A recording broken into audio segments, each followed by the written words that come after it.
राधे राधे दोस्तों, हरे कृष्णा। प्राचीन समय की बात है। एक रतनपुर गांव में मोहन नाम का एक नौजवान अपनी माँ के साथ रहता था।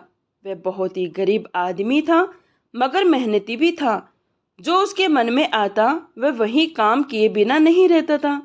दिन भर में इतनी मेहनत करके कमा लेता था कि माँ और बेटे आराम से अपना पेट भर लेते।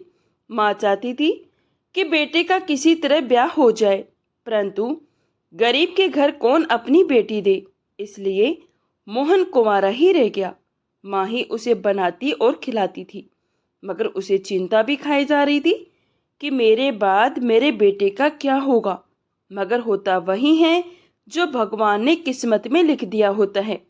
एक दिन जब तीज का त्योहार आया तो गांव के नवयुवक अपनी अपनी पत्नियों के लिए, जो मायके चली गई थी या अभी उनका गोना नहीं हुआ था, उनके लिए सुंदर सुंदर वस्त्र इत्यादि लेकर ससुराल जा रहे थे। जब मोहन ने भी ये सुना कि गांव के नवयुवक ससुराल जा रहे हैं, तो वह भी बिना सोचे समझे माँ से कहने लगा, माँ, मुझे भी नए नए कपड़े और मिठाई दो। मैं भी मेरी घरवाली को लाने के लिए ससुराल जाऊंगा। माँ थोड़ा आश्चर्य में पड़ गई और कहने लगी, बेटा, तू अब बच्चा नहीं रहा, बड़ा हो गया है। तुम्हें इतनी तो अक्ल होनी ही चाहिए कि सही गलत की पहचान कर सके। तू तो जानता है कि अभी तो तेरी शादी भी नहीं हुई है, तो फिर किसके ससुराल जाएगा। मोहन माँ से कहने लगा, माँ, मैंने कह दिया कि मैं ससुराल जरूर जाऊंगा, तो मेरे ससुराल जाने का प्रबंध करो। माँ कहने लगी, बेटा, तू समझने की कोशिश तो कर। मूर्ख बनकर कहाँ और किसके घर में जाएगा। मोहन बोला, माँ, तू बकबक मत कर। तू बूढ़ी हो गई है, इसलिए तुझे कुछ सूझ ही नहीं रहा। सारे गांव के लड़के ससुराल जा रहे हैं और तू मुझे रोक रही है। तू नहीं चाहती कि मेरी पत्नी घर में आए। अगर कपड़े और मिठाई का प्रबंध नहीं किया तो मैं तुम्हारे ये टूटा फूटा घर छोड़कर कहीं और चला जाऊंगा। माँ को लगा कि इसे कपड़ा और मिठाई नहीं दी तो सचमुच ये घर छोड़कर चला जाएगा। बेवकूफ़ी सही, जैसा भी है, मेरे बुढ़ापे का सहारा तो है। इसकी मांग को पूरी कर ही देती हूँ। आखिर जाएगा कहाँ। जब इसके ससुराल कहीं है ही नहीं तो लौटकर वापस ही आना पड़ेगा। फिर उसके बाद इसे अपने आप ही गलती का एहसास हो जाएगा। माँ ने कहा, बेटा, नाराज ना हो, तुम ससुराल जाने की तैयारी करो। मैं कपड़े और मिठाई का प्रबंध शाम तक कर देती हूँ। तो अगले दिन भोर में ही घर से निकल जाना, किसी को नजर ना लगने पाए, क्योंकि हीरा दास एक नंबर का पनौती है। हमारे घर के सामने ही उसका घर है। वे अपने मुंह से कभी कोई अच्छी बात नहीं निकालता। जो बोल देता है वे होकर ही रहता है। उसके रहते किसी का भला हो ही नहीं सकता। बिल्ली के रास्ता काटने से अपशुगुन हो या ना हो, परंतु हीरा दास रास्ता काट दे तो निश्चित ही अपशुगुन होकर रहता है। अगले दिन मोहन भोर में उठा और ससुराल जाने के लिए चल दिया। संयोग की बात, हीरा दास लघु शंका के लिए उसी समय उठा था। उसकी नजर जब मोहन पर पड़ी तो आदतवश पूछ ही लिया, बबुआ, लगता है ससुराल जा रहे हो। मोहन बोला, मैं जा तो ससुराल ही रहा था, मगर तुमने मेरा रास्ता काट दिया। हीरा दास जोर से हंसा और बोला, कैसे कैसे नमूने हैं इस दुनिया में। मेरे गांव में पचारे हल्दी लगी नहीं, फिर भी चल दिए ससुराल। मोहन बनबनाता हुआ आगे बढ़ गया, मगर यात्रा बिगड़ गई सो बिगड़ गई। आगे जाने पर बिल्ली रास्ता काटते हुए निकल गई तो वह आगे नहीं बढ़ पाया और वहीं पर बैठ गया। पहले कोई दूसरा आदमी रास्ते से आगे बढ़े, उसके बाद ही जाऊंगा, यही सोचकर वह अपने माथे पर हाथ लगाकर बैठ गया। मगर गांव का रास्ता था, उस पर भोर के वक्त कोई आता जाता नहीं था। दिन के उजाले में ही लोग पगडंडी पकड़ यात्रा करते थे, तो उसे बैठे बैठे बहुत वक्त बीत गया। जब दिन का उजाला हुआ तो एक गांव का आदमी वहां से निकला, मगर जब मोहन को बैठा देखा तो पूछ लिया, बेटा, कहाँ जा रहे हो।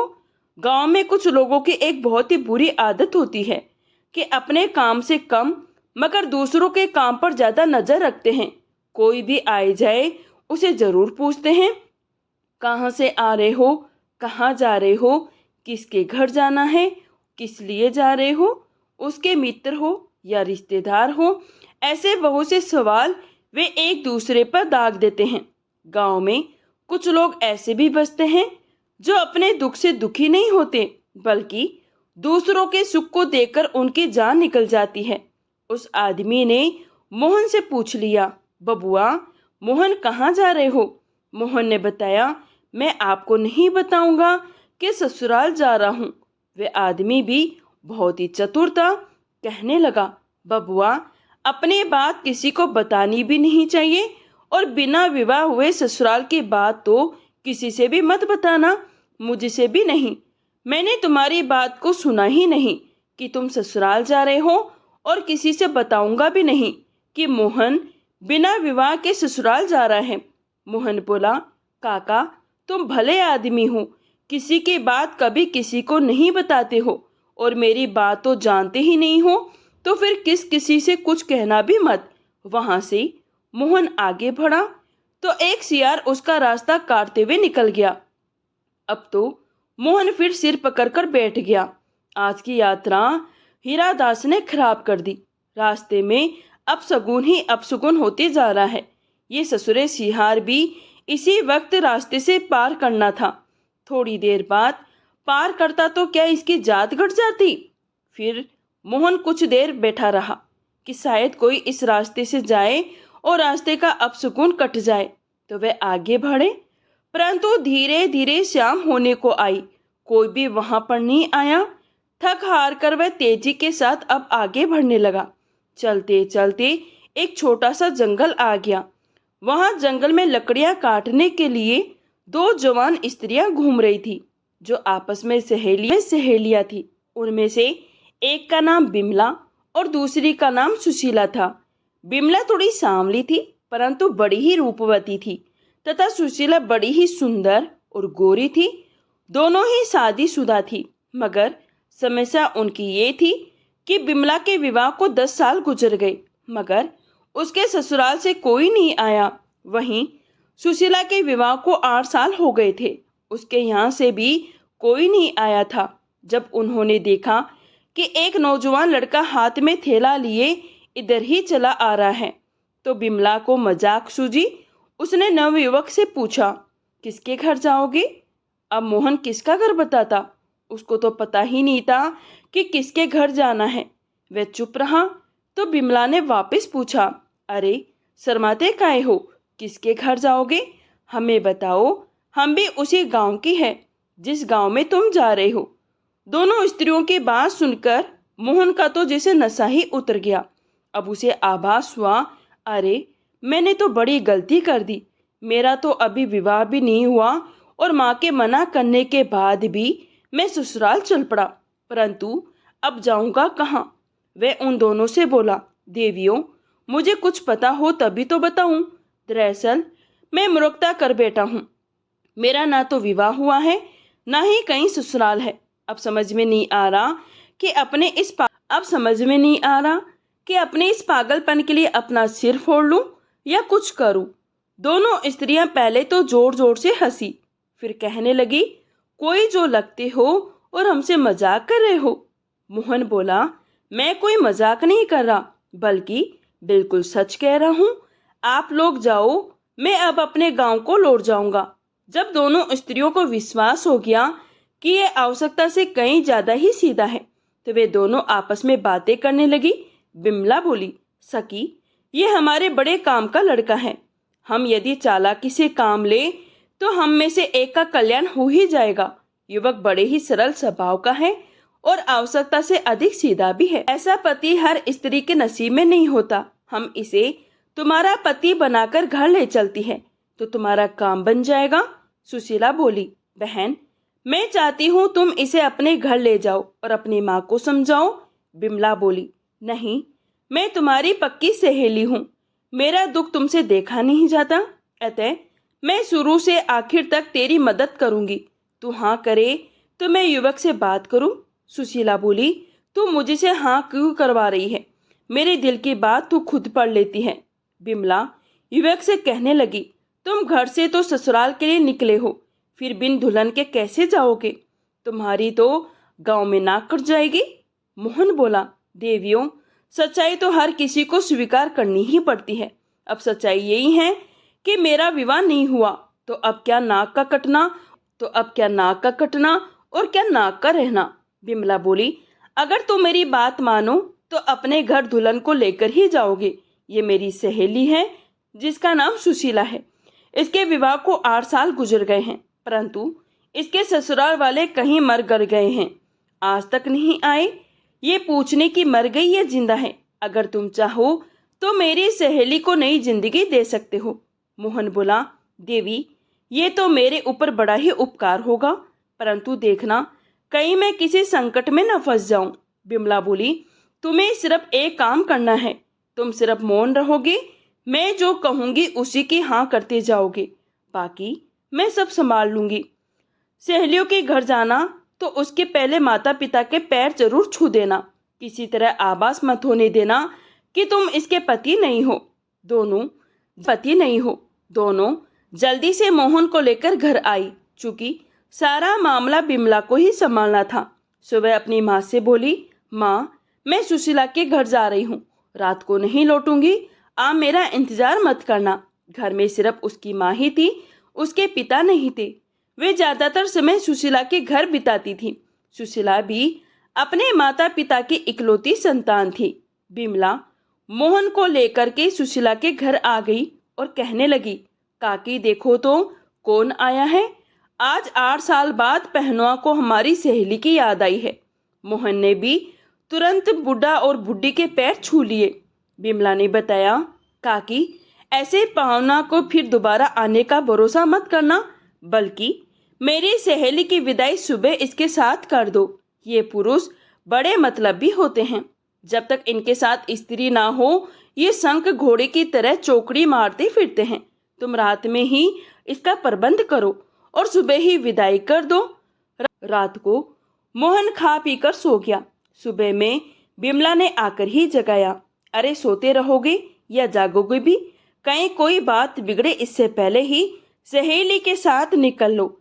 काका काकी को शंका है तुम उनके पति नहीं हो, परंतु मैंने किसी तरह उन्हें समझा दिया है। फटाफट विदाई की तैयारी करो। जैसे ही मोहन सुशीला को लेकर घर से निकला, तभी मिठाई और साड़ी लेकर उसका असली पति यानी पहुंच गया। अपने सास ससुर के पैर छूकर बोला, पिताजी माफ करना, आने में 8 साल लग गए। मैं किसी दूसरे देश में नौकरी करने चला गया था। बुढ़ा बोला, वे बात तो ठीक है, परंतु अभी अभी कोई हमारी बेटी की विदाई कराकर ले गया है। वे कौन था? अरे इससे पहले वह कहीं भाग जाए उसे पकड़ो। बुढ़ा बूढ़ी ने वहां पर कोहरा मचा दिया। जब गांव के लोगों को पता चला कि एक मन चला धोखे से सुशीला की विदाई कराकर लिए जा रहा है, तो गांव के नौजवानों को बात तो छोड़िए, बूढ़ों में भी जोश आ गया। वे जंगल की तरफ दौड़े। जल्दी ही मोहन और सुशीला को उन्होंने पकड़ लिया। गांव के लोगों ने बहती गंगा में हाथ साफ करना शुरू किया। लात और गुस्से चले। इसके बाद सुशीला के पति ने डंडा उठाकर मोहन की ओर बढ़ा, तो सुशीला ने सबको रोक दिया और कहने लगी, यदि किसी ने इसके ऊपर हाथ उठाया तो मैं सचमुच इसके साथ जाने के लिए विवश हो जाऊंगी। ये आदमी बिल्कुल निर्दोष है। आप सभी लोग इतने उतावले हो रहे हो। 8 वर्ष तक मैं कैसे जीती रही? किसी को खबर है, किसी को पता है कि स्त्री का दर्द क्या होता है? मेरी सहेली का पति चोरी के जुर्म में आजीवन राजा की जेल में है। क्या कोई उसे बाहर ला सकता है? सच तो यह है कि बिमला इसे अपने लिए चुना था, मगर सहेली होने के नाते बहुत बड़ी त्याग कर चुकी है। वह समय रहते मेरा पति मुझे मिल गया। मैं अपने पति के साथ जाने से इनकार नहीं करती, अब अपने पति के साथ ही जाऊंगी। मगर उसका क्या, जिसका पति कभी लौट कर ही नहीं आएगा? अब तुम लोगों को चाहिए कि इस युवक की पिटाई करने के बदले इसके साथ बिमला का घर बसा दो और उसकी उजड़ी जिंदगी संवार दो। गांव का सरपंच भी वही था। कहने लगा, सुशीला बिटिया ठीक कह रही है। इसने जो कदम उठाया था वह गलत नहीं था, इसके पति की ही सारी गलती थी। ये 8 साल तक कहाँ पड़ा रहा? इसके घर वाले यहाँ क्यों नहीं आए? चूंकि अब आ गया है तो इसकी सारी गलती माफ करते हैं, परंतु जो कभी नहीं आने वाला, उसके चक्कर में हम अपनी बेटी को घर में बिठाए नहीं रख सकते। अतः बिमला का विधि विधान के साथ विवाह करवाकर हम इस युवक को सम्मान के साथ विदा करेंगे। इस प्रकार गांव के सरपंच ने दोनों का विवाह करवा दिया। उधर मोहन की माँ को चिंता हो रही थी कि बेटे को गए 3 दिन हो गए, वापिस नहीं आया, कहीं किसी मुसीबत में नहीं फंस गया हो।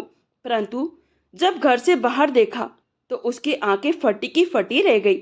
बेटा बहू लेकर आ गया था। बिमला काफी खुश थी।